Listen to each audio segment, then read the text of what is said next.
Well, hello and welcome to another episode of Who Knew from the AnyGoodFilms team. I'm Simon, No, I'm Van. and we're going to look this week, or today, we're going to look at the Oscars, specifically those years where clearly the best film was not the best film of that year. So, Van, you start off. What year have you chosen? I mean, the one I'm going to focus on is 2014 because it's the most recent one that I've been massively annoyed by. But throughout my life, I've had years. I've had years throughout my life where my faith in the Oscars died when I was about 15 or 16, and Shakespeare in Love won Best Picture over, I think it was Saving Private Ryan. And, you learn ones through the years. Like, I remember learning that Annie Hall in 1978 had beaten Star Wars for Best Picture. You're like, yeah, put a gun to the head of the average man on the street, ask them about Annie Hall, they can tell you naff all.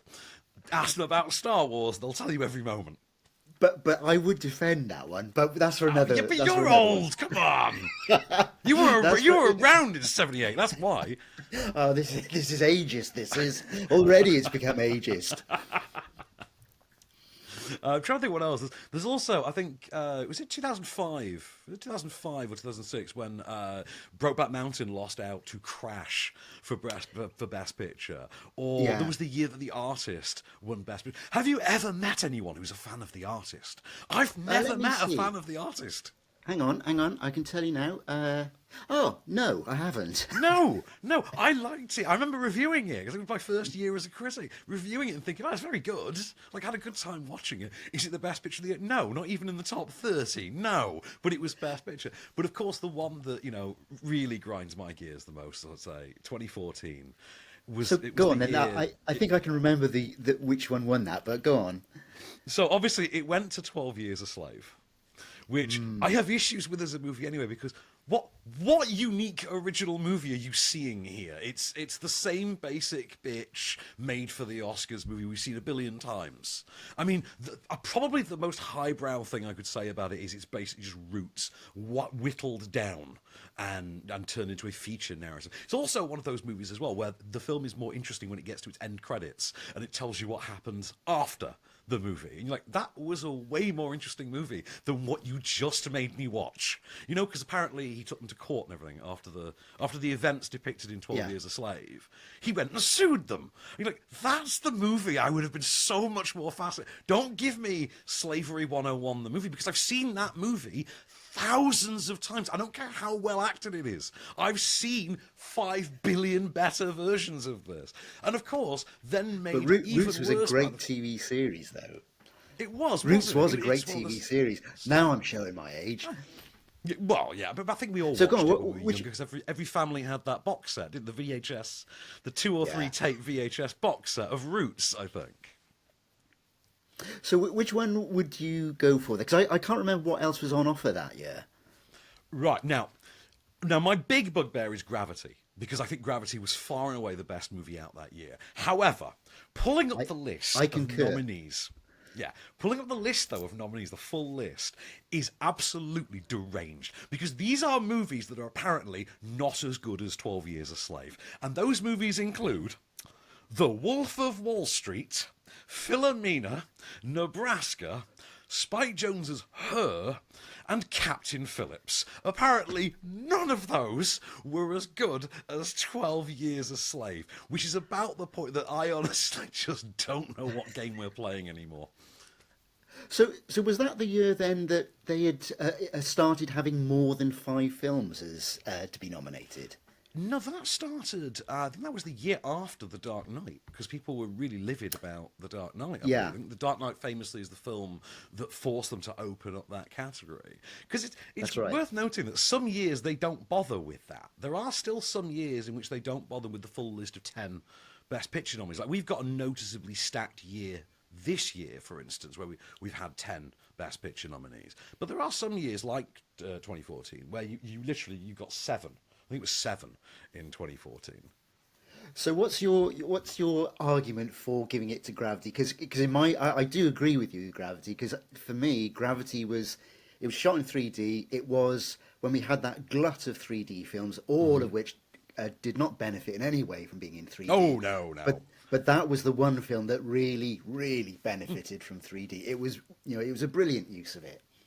In fact, you kind of just hit the nail on the head right there, because even if it wasn't just a superbly acted, very tense, gripping thriller, it was also something new and unique and wonderful. It was more. I guarantee you, in 2014, more people were discussing Gravity at Monday morning at work by the water cooler than ever talked about 12 Years a Slave, and it was absolutely emblematic of the Oscars being just stuck in this very antiquated way, where you can genuinely say that Driving Miss Daisy is the best picture of its year. No. Having said that, I can undermine my point somewhat by saying The Wolf of Wall Street was probably the one most people were talking about. Out of all those Best Picture nominees, I think the one that most people probably were discussing the most was The Wolf of Wall Street. It was certainly the sweariest film of that. I think it still is, isn't it? Is The Wolf of Wall Yeah, Street it's not something like still the about Guinness? 270 F-bombs in it, I think.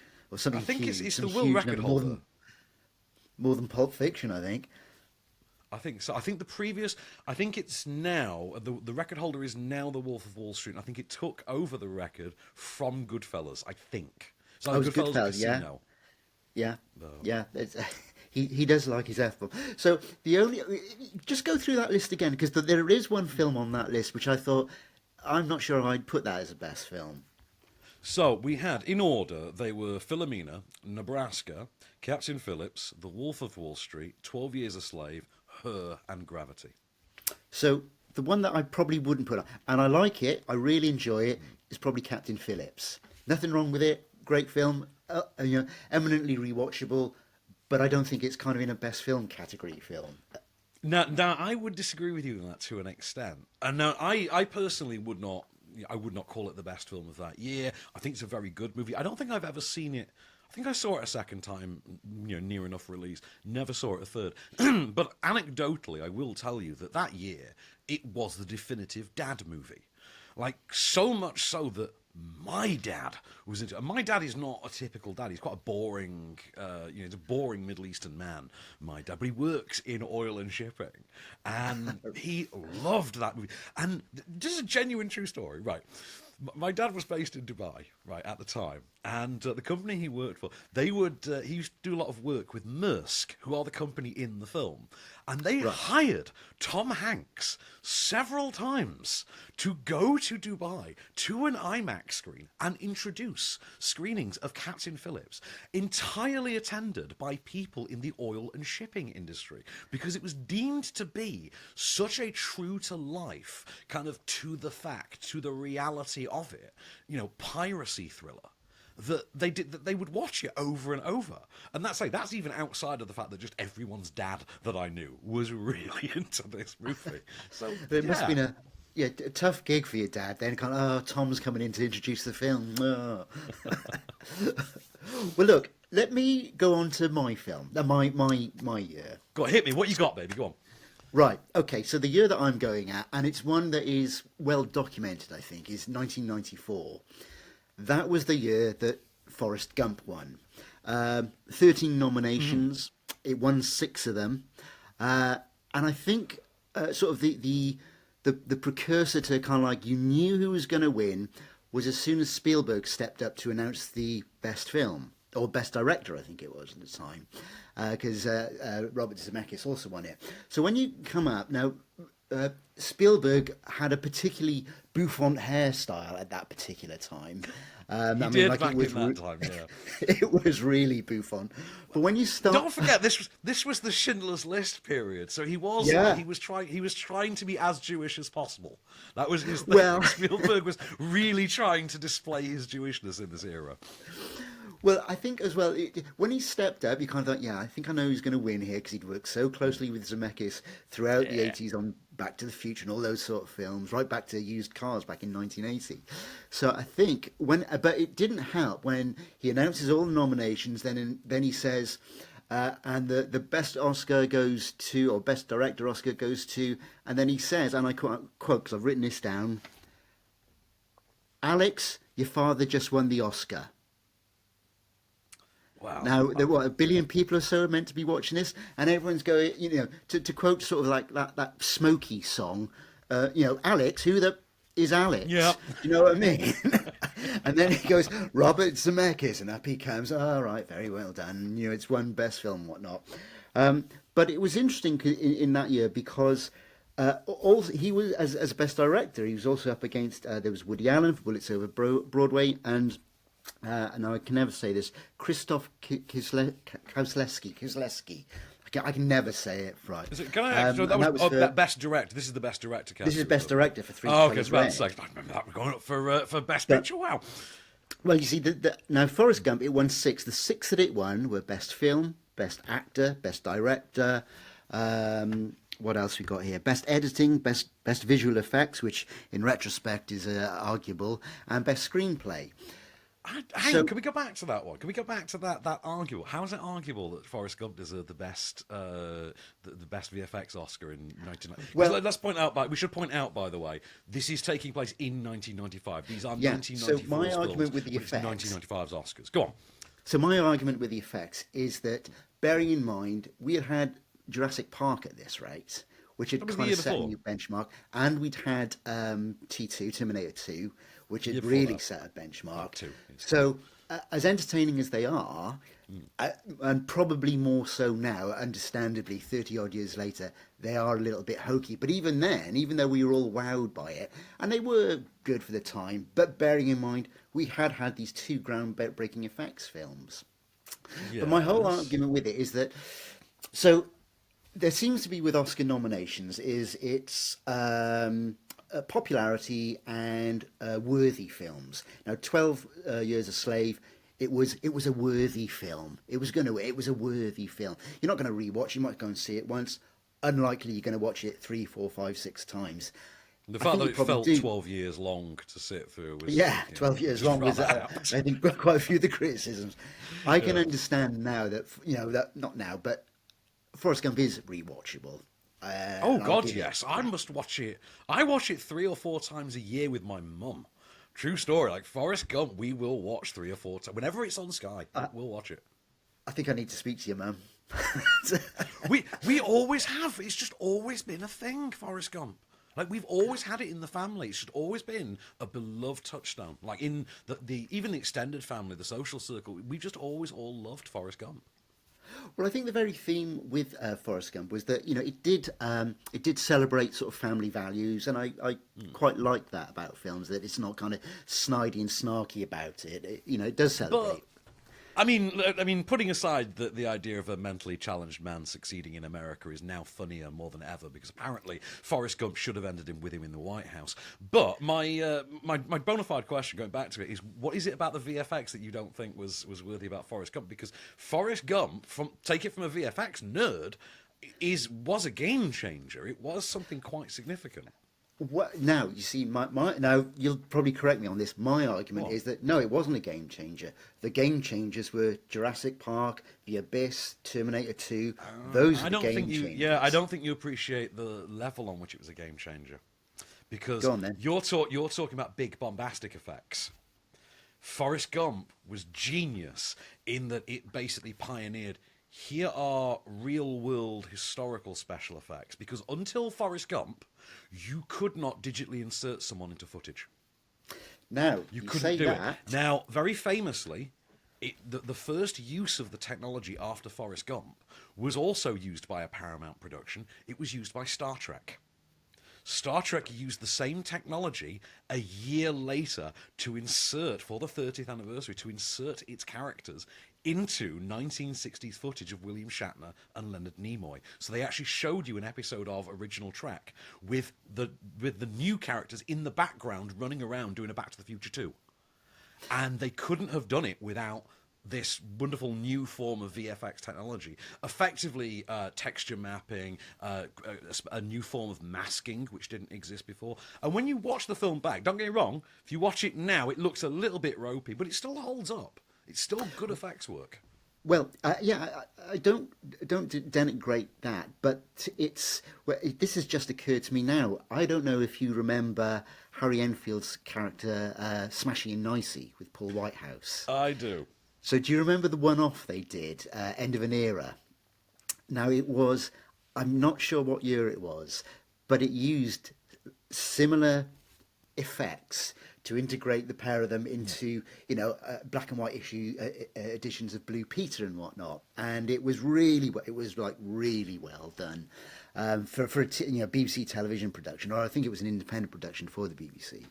So that's why I kind of think, yeah, okay, I'm not saying it didn't exist. There were ones out there, but the idea of someone doing it's like 3D was out there, and then James Cameron made Avatar. You know what I mean? It's tablets existed, and then Apple made the iPad. You know what I mean? Yeah. It's one of them. Yeah. Touch screens existed, and then Apple made the iPhone. You know what I mean? It's one of those things. Like these things do exist, but it does take someone to do it better and more importantly, more publicly and more popularly than anyone else before you mainstream this shit. And Forrest Gump did that with the digital insertion technology. Well, you see, the other issues that I had with the film was that it is sentimental. It's overly sentimental. Forrest Gump, as you say, he should have ended up in the White House, and arguably we could all make reference to who's there now. If memory serves, I'm not sure if it's in the novel or if it's in the sequel novel that he literally goes to space. I think he becomes an astronaut in one of them. Yeah. But also effectively he's an avatar who's walking through history, and it's quite a simplified version of history, and everything from the civil rights movement and everything, and Vietnam and blah blah blah and all that came with it. So those were my kind of sort of issues with it. Now, but, I mean, you're not happy with the idea that John Lennon learnt about communism through Forrest Gump. You're not happy with that John Lennon's entire take on communist philosophy came from a man from Alabama with an IQ only 2 points higher than Donald Trump. Well, there's a great documentary coming up by Kevin MacDonald called John and Yoko. I heard about this, yeah. Which is fantastic, although it is interesting how he is politicised. But that's an argument for another day. My argument then is that it shouldn't have been Forrest Gump. The one that should have been one, which was a contender when there were 5 films nominated, was to me quite clearly head and shoulders above everything else was Pulp Fiction, and the reason being that everyone was talking about that film, everyone, and it's still arguably Tarantino's better films. And I will agree with you, but if I can cut you off a second, I will agree with you. But I do think it's your equivalent to the Wolf of Wall Street in mine, where actually that is the one that most people are talking about. If you're going with it academically, that year, Shawshank Redemption. That's the gravity of that year. Because that's the year Shawshank's nominated. Don't get me wrong. Famously, because you'll remember firsthand. That made no money when it came out. Ageist. This is ageist. It made no money when it came out. It didn't. Yeah. Nobody saw it until it hit VHS, which I think will have been after the Oscars. So. Well, I think the thing as well is that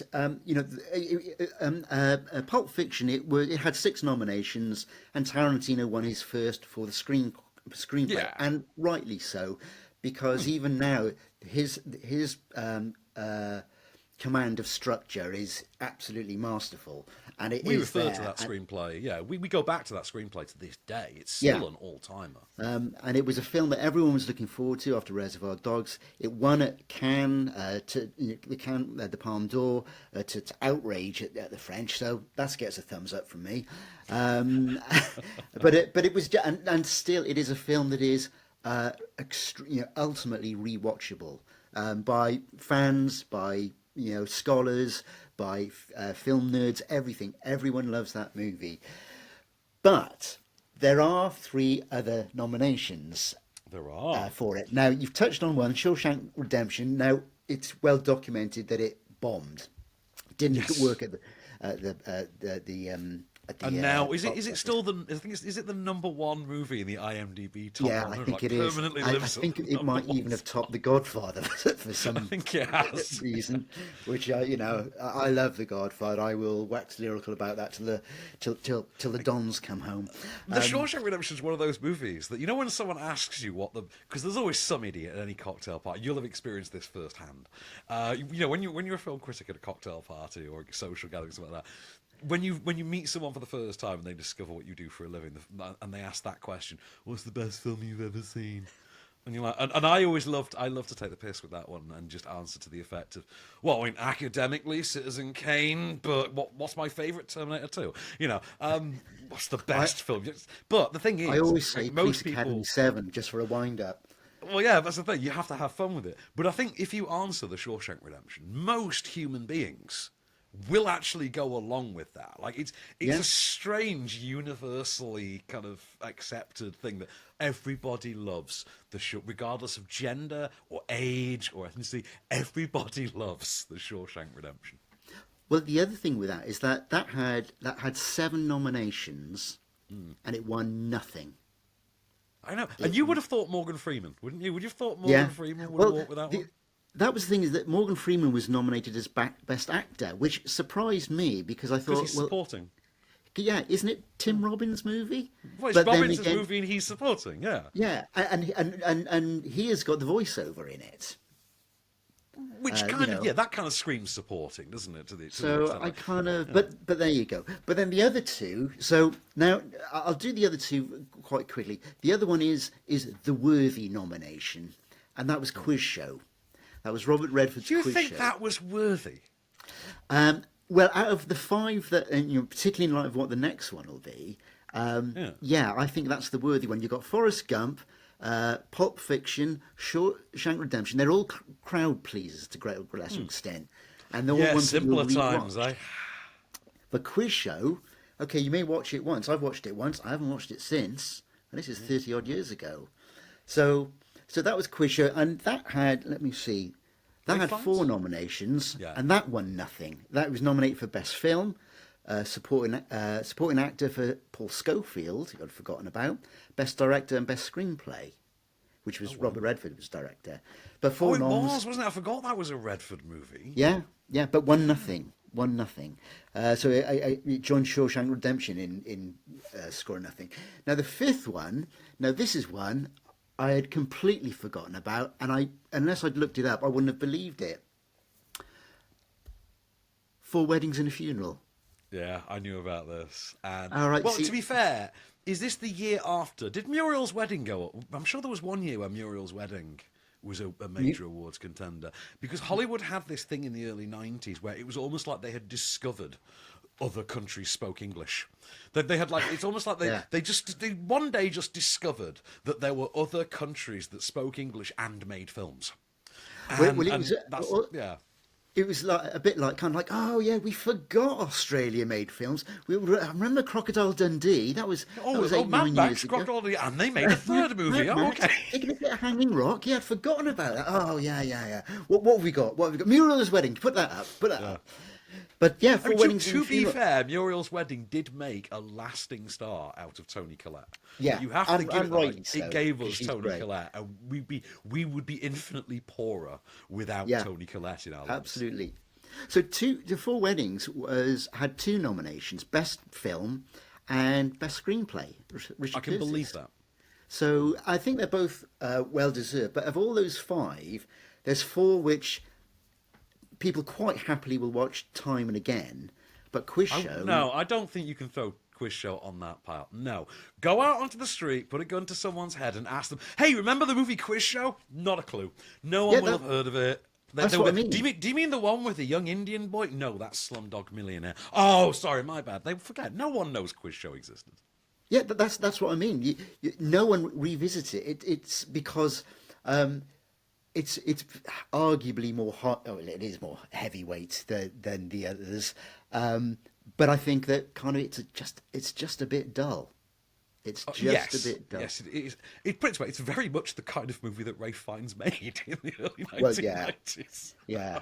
And what he you know, did, really.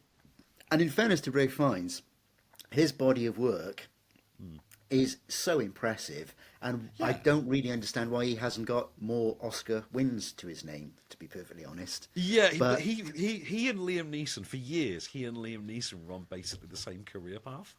Yeah. And then they just reached this point in the 2000s where they branched off and could not be any more different. Well, so, yeah. you've got Ray Fiennes goes into like James Bond and Harry Potter and things, and Liam Neeson just gets taken and just makes that movie over and over again. Yeah.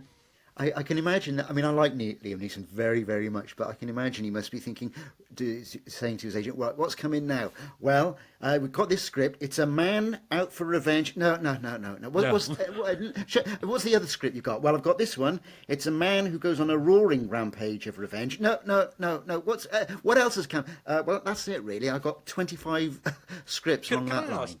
On the subject of Oscars, because every now and again you get one. Right, what in your memory? What is the Oscar win?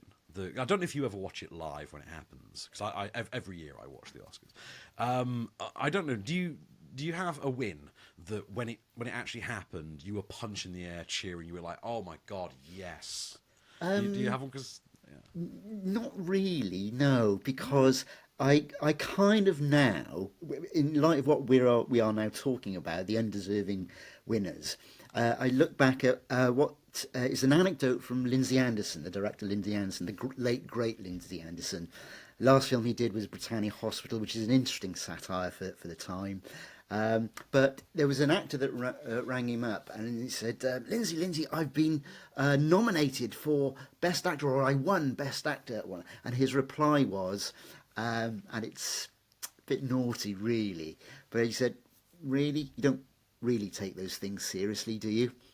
And that's kind of how I look at it now, is although we are being quite earnest and serious about this, the people who win aren't necessarily always the people who should win. It's a bit like Scorsese, who won Best Director for Departed. Well, that was very much a kind banger. of... I mean, it wasn't his best film, movie, but it is a banger. It's not his best, but it was a case of, we need to give it to Martin because, you know, we've overlooked him. He hasn't won it yet. So Departed's pretty good. Let him, you know, you should have had it for, you know, there's Taxi Driver he should have won it for. There's Raging Bull he should have won it for. There's quite obviously Goodfellas he should have won. I would say I would have always gone with Goodfellas, but I mean... Yeah. But that was the last, you know. So it's quite. Goodfellas. It was Goodfellas the Driving Miss Daisy year. I think Goodfellas was the Driving Miss Daisy year. Which so 1990, which was Goodfellas, was the year of Dances with Wolves. Oh, Dances with Wolves year, yes. Yeah. Not So and again with literally everyone going, what? So, but still. Anyway, there we go. So that's those are our years. I'm sure we are going to come back to this topic time and again. So we've done 2014. Come back next year for it. Yeah, 2014, 1994. So anyway, that's all from us. I'm Simon. I'm Van. And please do remember to like, share and subscribe. And we'll see you for another episode of Who Knew. Thank you.